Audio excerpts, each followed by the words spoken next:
Greetings, Earthers, Martians, Belters, members of the OPA. Welcome to episode 2 of Expanse, the Unofficial podcast. I'm your host, Lex Starwalker, and with me on the show today is Nikki Starwalker. Hello. Welcome to the show, Nikki. Thank you.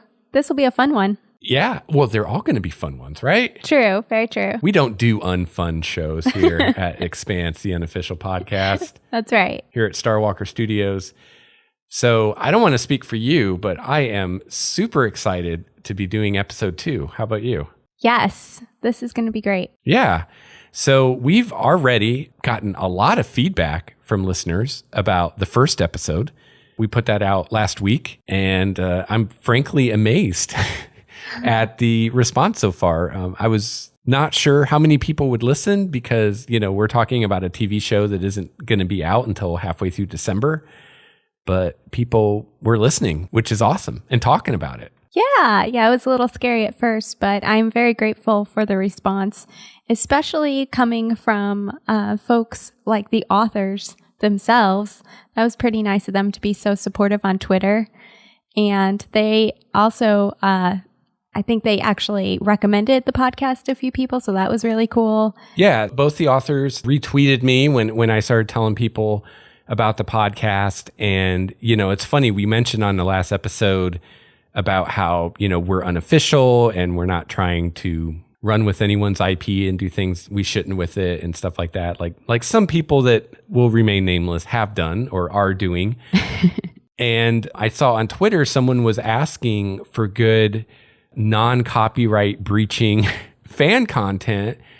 And I think it was Daniel Abraham actually recommended our show. So I want to give a huge shout out to both Daniel and Ty, who I think actually listened to the first episode, which, wow, it just blows me away. Yeah, right. That's really cool. And also the supremely talented Miss Dominique Tipper also commented on Twitter about our show. And it sounds like she listened to it as well because she said it was a very good podcast. That's really nice. And that's who we're talking about today. We're talking about Dominique Tipper. So if you're listening, Ms. Tipper, thank you so much for listening. And hopefully we do you some justice today.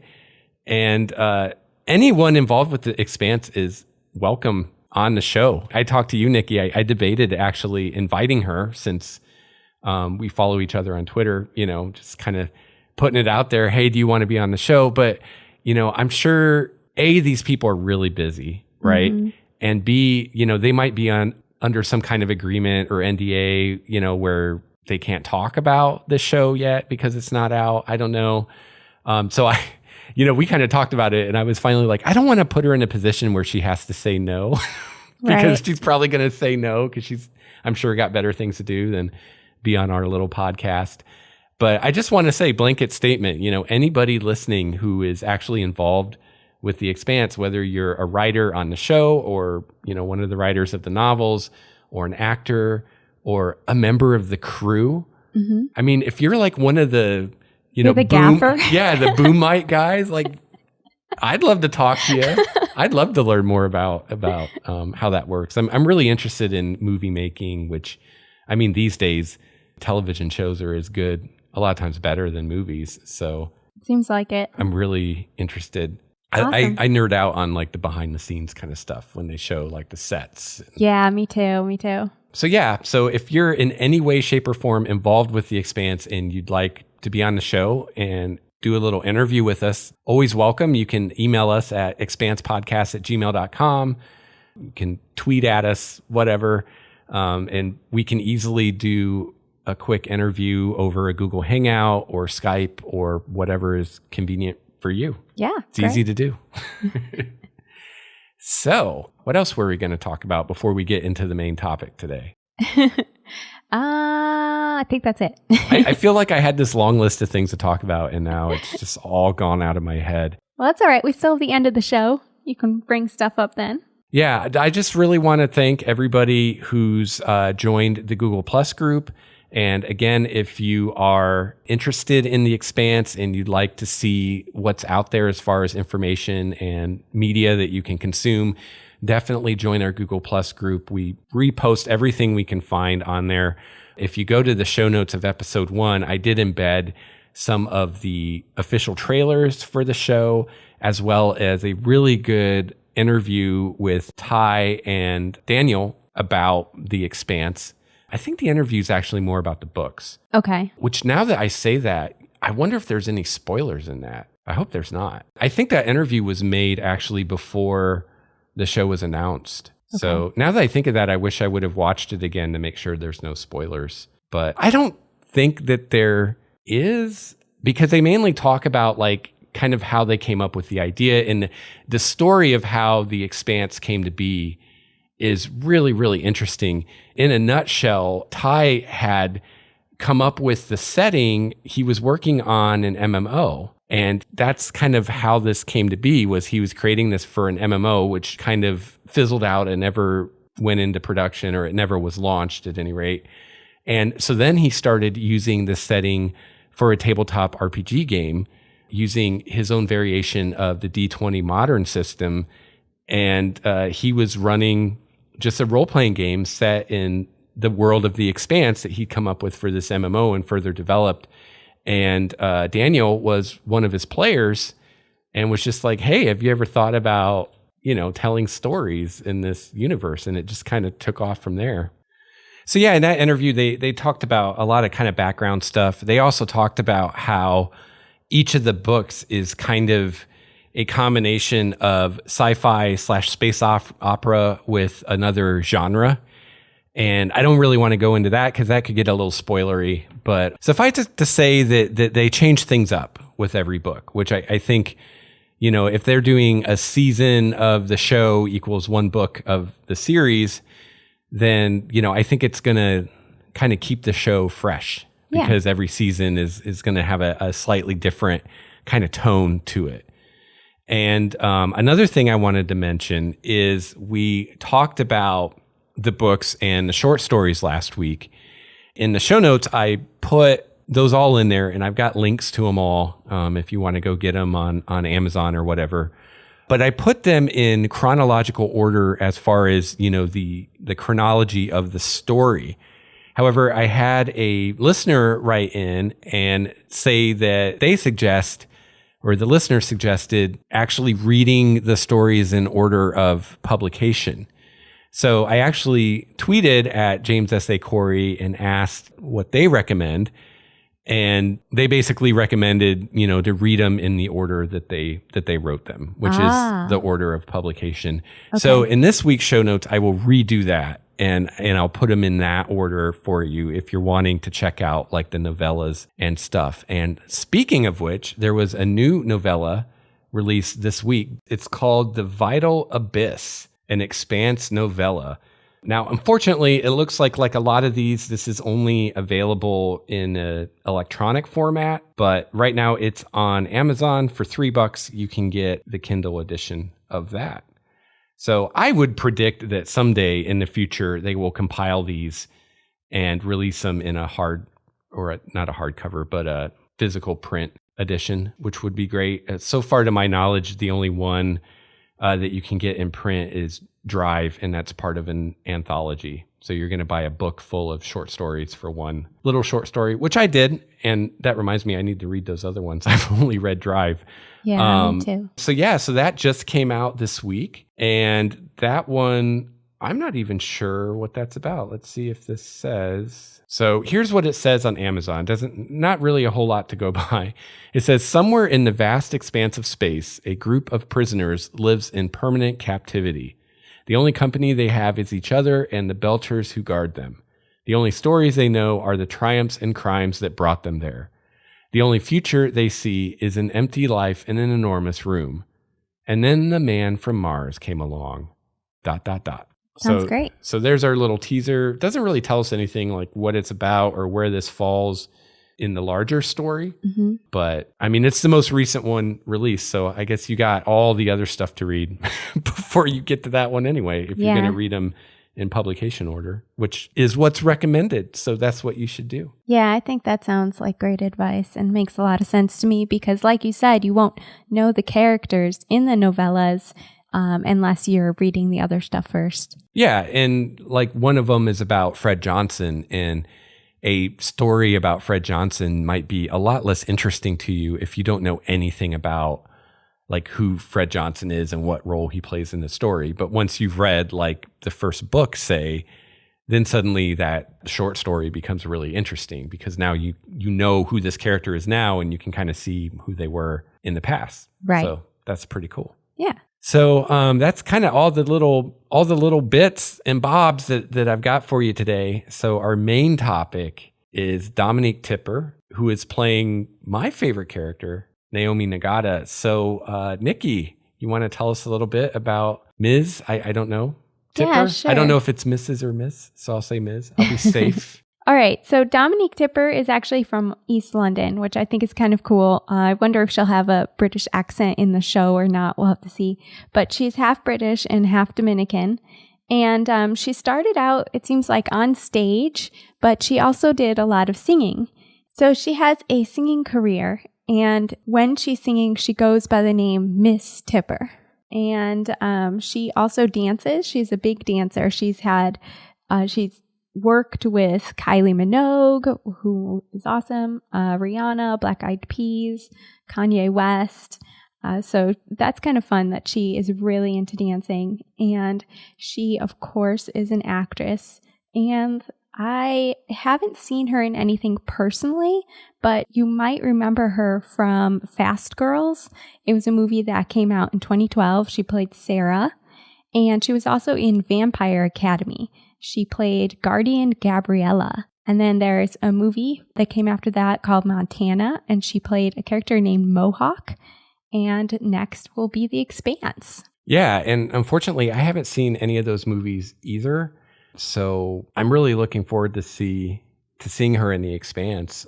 We watched part of one of her music videos, and I mean, I could tell from that she knows what she's doing, and she's got stage presence and all that good stuff. And she can sing and dance, so I don't know if that'll come into play in the show. Yeah. I'm pretty sure there were times that Naomi would sing in the books. Like she would hum or sing sometimes, just like while she was like working on something. Okay.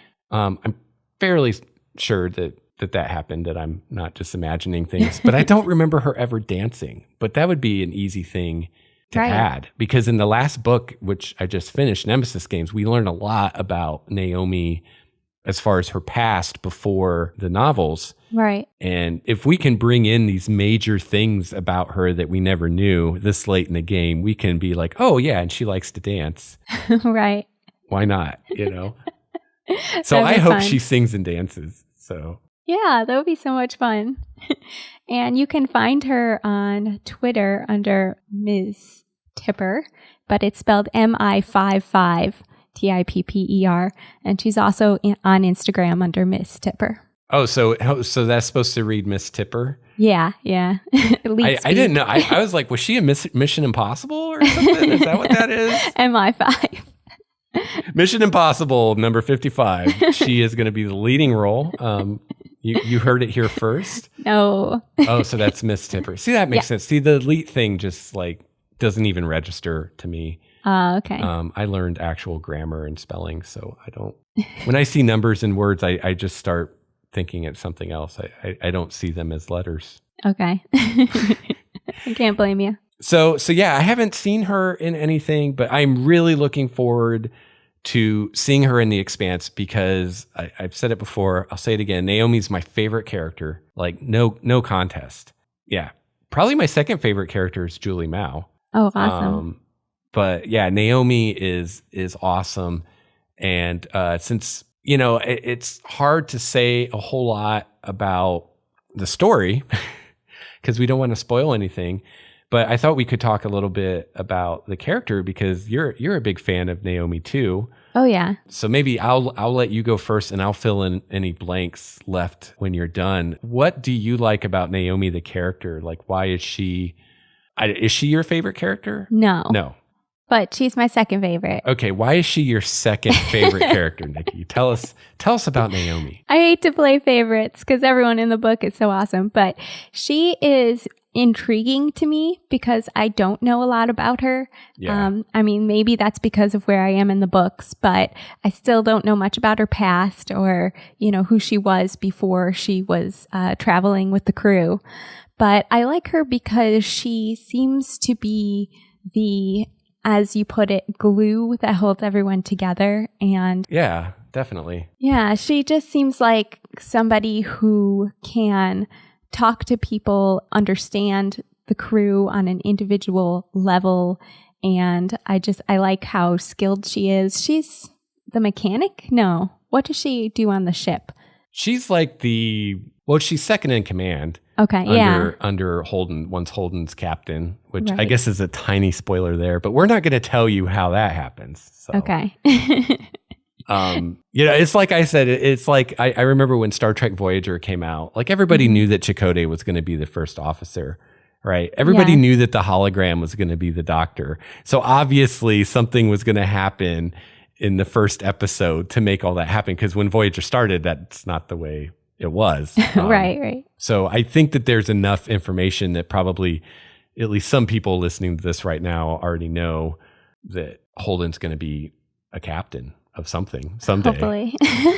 But so she's like his executive officer, his number one, basically. And she's really smart. To me, I don't know. I feel like I need to go read the books again because I'm not sure. But my impression from what I remember is, like Amos is the mechanic. Like he's, really good at fixing things, but she is too.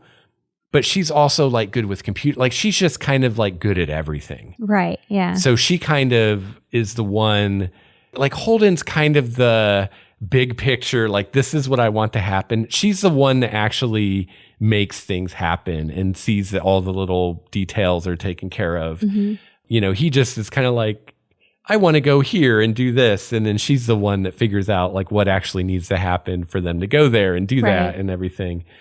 And yeah, I like her because she's a very strong-willed person. Yeah. Holden is very set in his ways. You could say he's very alpha male, very confident and sure of himself, and very kind of like, when he decides what he's going to do, that's what he's going to do. And for the most part, like no one can really reason with him or change his mind except for Naomi. Okay. And Naomi just has this way of getting through to him when he's about to do something really stupid or really reckless or both. Yeah. Yeah. And she, once he comes into this leadership role, she really helps him learn how to be a leader because he doesn't want to be a leader. Which it seems like, at least in literature, I don't know about in real life, but in stories, it's always the reluctant leaders that end up being the best leaders. And that's him. He doesn't want to be in charge. He doesn't want to think about the far-reaching consequences of his actions. He just wants to do what he wants to do. He wants to do what he thinks is right. And Naomi's the one that really teaches him, hey, you got to take care of the people under you, and you got to worry about what they think of you, and you need to project confidence so that they're confident and all this stuff. And she really teaches him how to be a leader. Yeah, it seems like she has a good idea of how to read people and also give them the right impression of herself that she wants to give, if that makes sense. Like she's aware of how she speaks. She has a way with words, which I'm envious of. So yeah, I really like her. And she was the chief engineer on the Canterbury. Oh, was she? Yeah. Okay. See, I was thinking she had a lot of technical ability, but I know that Amos tends to be the grease monkey. So yeah. Okay. Cool. Yeah. She's got smarts. Yeah. Yeah, I just remember in the books a lot of times when they're in like combat situations, she's the one like programming all the countermeasures and figuring out, how the guns are going to target this and that. And like she does all that stuff and is oftentimes doing the job of like 3 or 4 people all at once by herself, which is awesome. And she is a belter.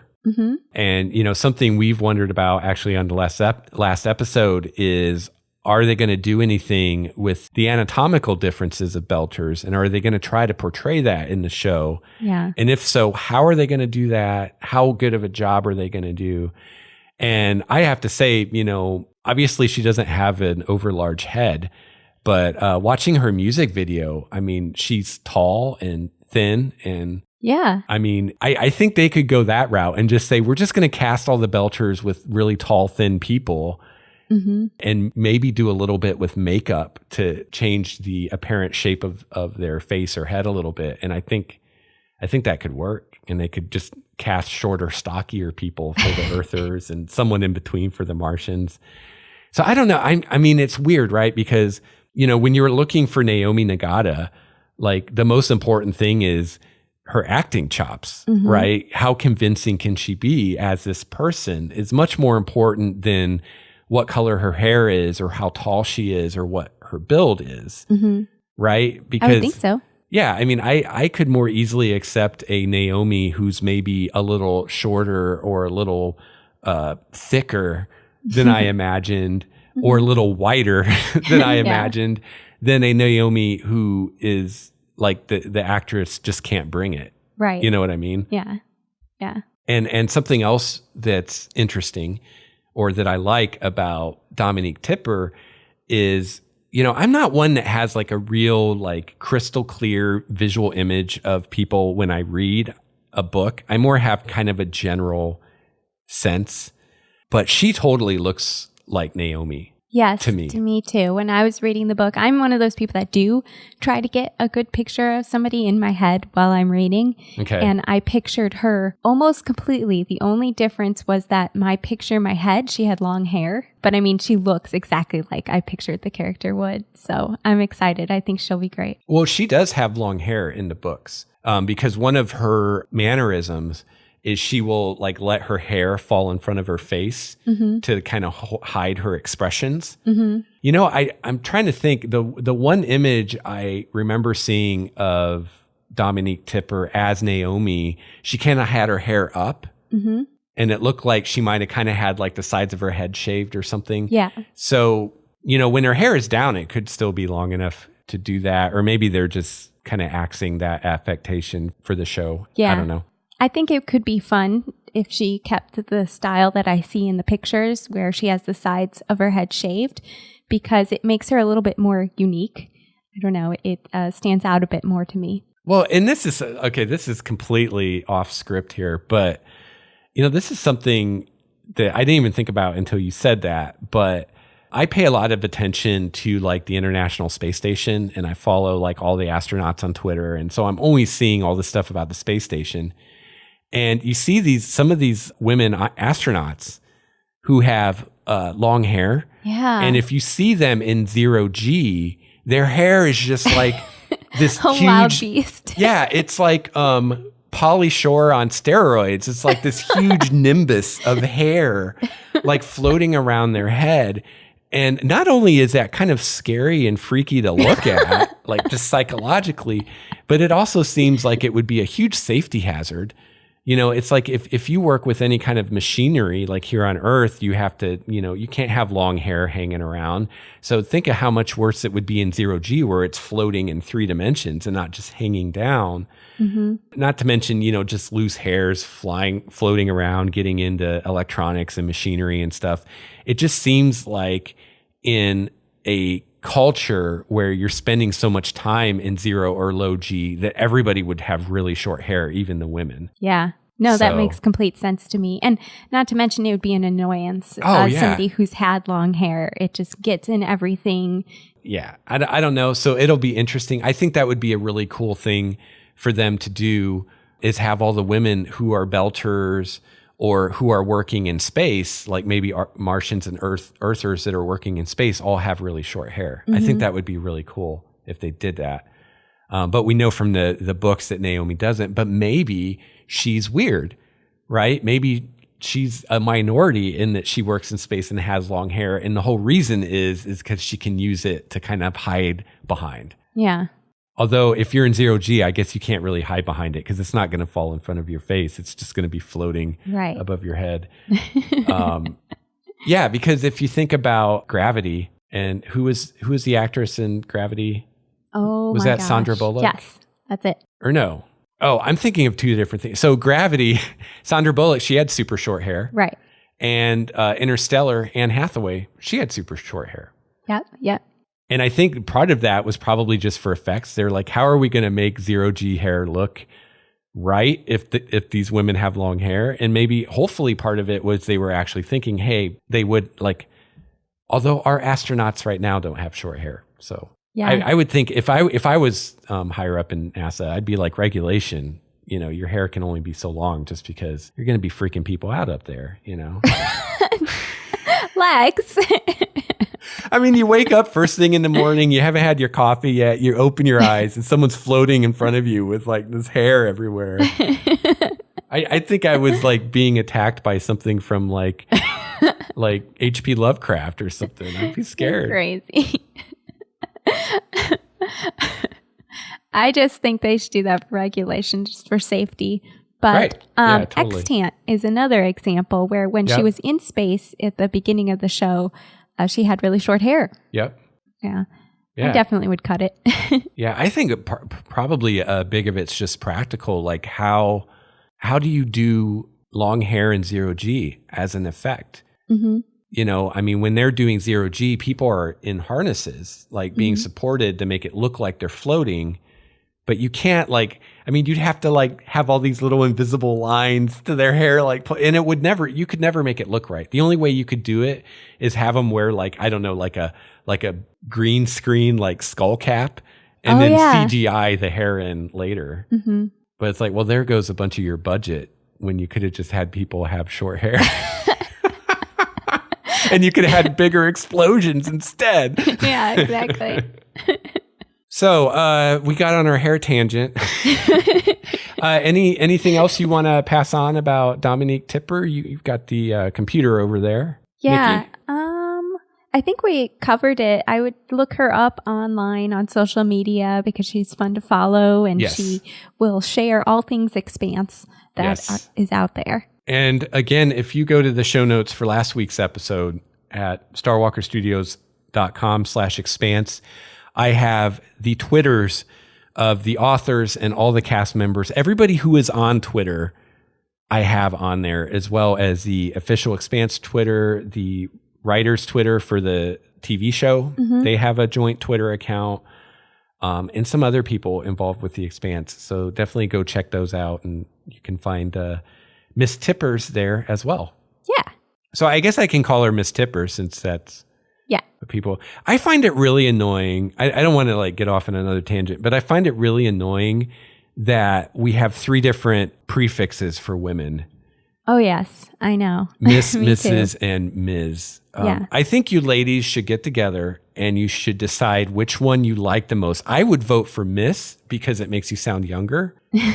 And just say, we're all going to be this. We're all going to be Miss. It doesn't matter if you're married. Yep. It doesn't matter if you're engaged or single or a virgin or what. Yeah, it it's doesn't- the same. Like men, Yeah. it's Mr. It doesn't matter. Exactly. If you're 8 years old, someone might call you Mr. If you're 80 years old, if you're married, single, gay, straight, it Yeah. doesn't matter. You're Mr. And I think that's the way it should be for women. If I only agree. because it's just annoying and confusing and stupid.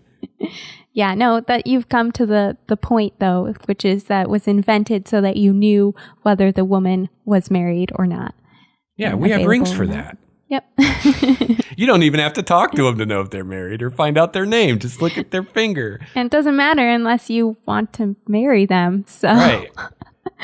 Right. And if you don't know someone well enough to know whether or not they're married, are you really ready to be wanting to marry that person? Maybe you just go out for drinks or something, see how it goes. yeah.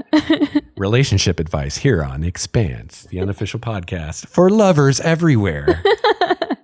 This is Loveline. What's your bedroom dilemma? So one other thing I wanted to mention, kind of a follow-up from last week. Last week I was talking about the virtual reality app. Well, we were. I'm sorry. I always say I because I usually podcast by myself. I have to remember that Nikki's here. And but we were talking about Google Cardboard and the Expanse virtual reality app, which is really cool. You should definitely check it out. It's available on iOS and Android. And at the time of recording, I was saying that they hadn't updated it for Android yet. They later that day, I think, actually, they updated it. But it is updated for Android and iOS now. Also, I made a mistake saying that you could see the Canterbury, which is true. You can see Tycho Station, which is true. And I also was bumbling around saying I thought you could see Julie Mao's ship that she was on, which is the Scopula, something like that. Okay. But that was completely incorrect.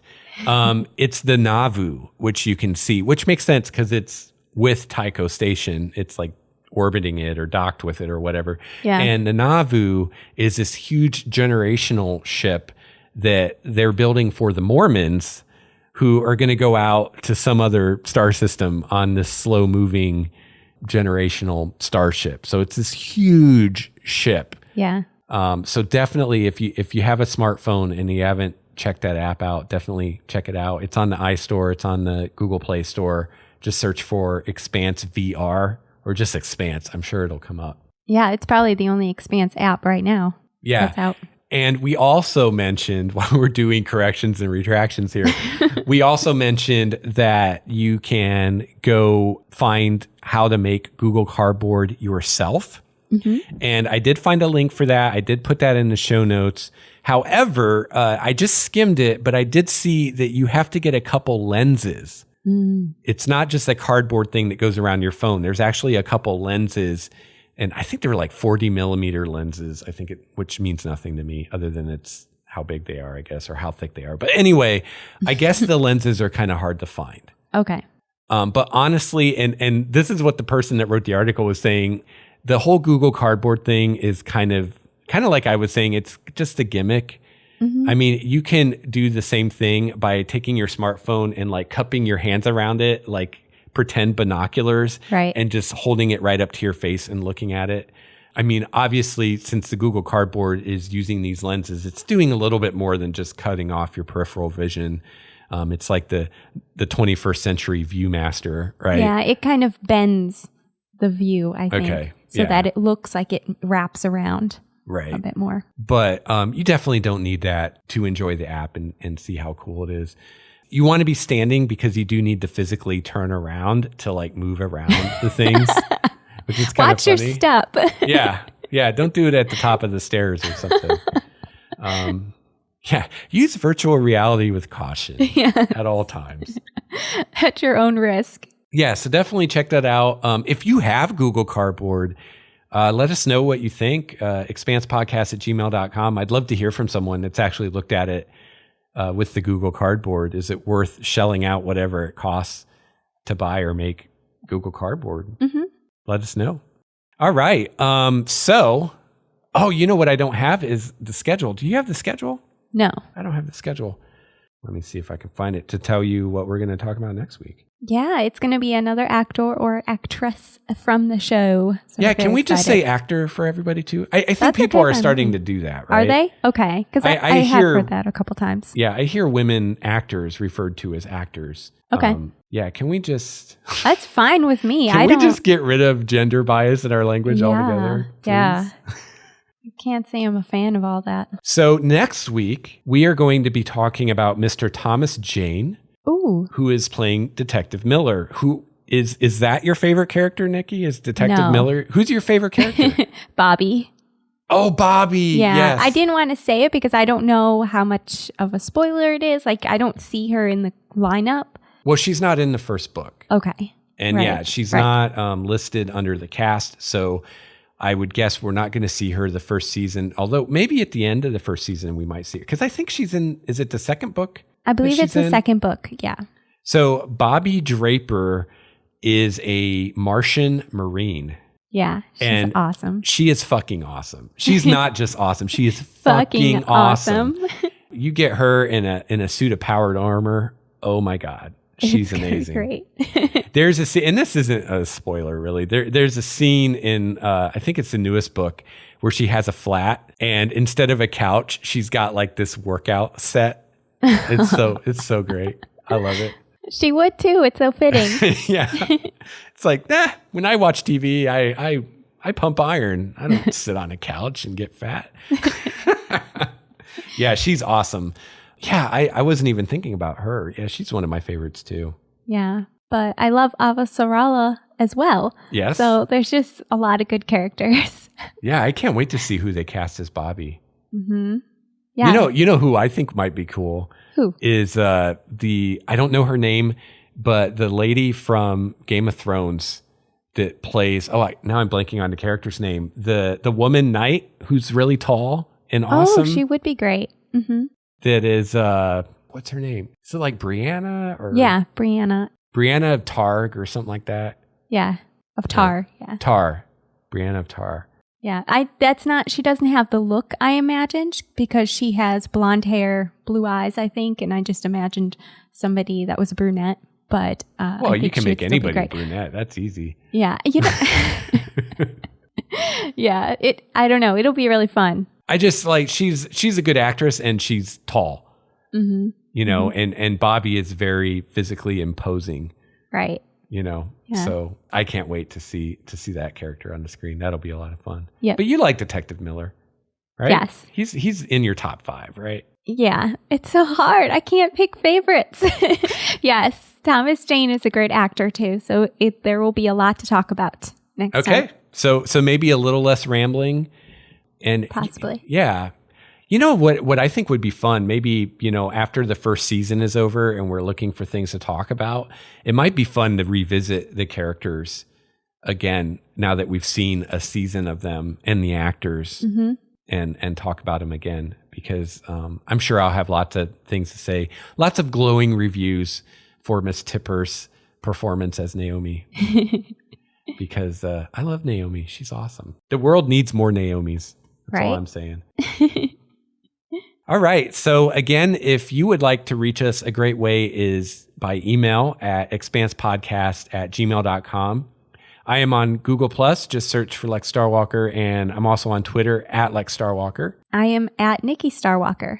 And you can find our website at starwalkerstudios.com/expanse. Definitely visit the show notes for this and episode 1 and all the future episodes. We'll have as many links and videos and resources there as we can find.